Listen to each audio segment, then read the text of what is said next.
Paolo Avellino, iniintriga sa hindi pagdalo sa after party ng The Alibay.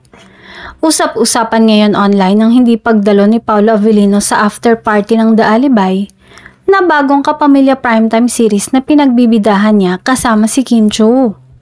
Habang kumakalat ng mga larawan ng masayang selebrasyon ng buong cast at crew, agad napansin ng netizens ang kawalan ni Paolo sa event, dahilan para sa ilan na intrigahin ng aktor.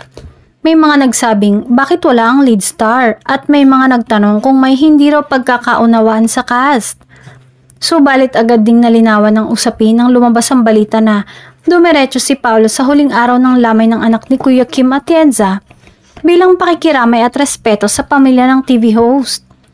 Sa kabila nito, hati pa rin ang mga reaksyon online.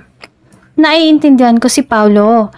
Mas mahalaga ang makiramay kaysa mag-party lalo pa at malapit sa kanya si Kuya Kim. Pero sana man lang daw ay nagparamdam siya kahit saglit sa event dahil lead star siya. Hindi kailangang ipaliwanag. Alam ng mga nakakakilala sa kanya kung gaano siya may malasakit sa ipa ng isa. Samantala, nananatiling tahimik si Paolo sa issue at piniling hindi magbigay ng anumang pahayag. Ang The Alibay naman ay patuloy na umaani ng papuri sa mga manonood at marami ang humahanga sa chemistry ni Paolo at Kim sa serye.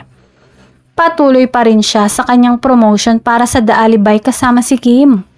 Sa kabila ng intriga, marami pa rin humahanga sa kababaang loob ni Paolo. Patunay na kahit sa likod ng mga kontrobersya, ang tunay na karakter ng isang tao ay makikita sa oras ng pakikiramay.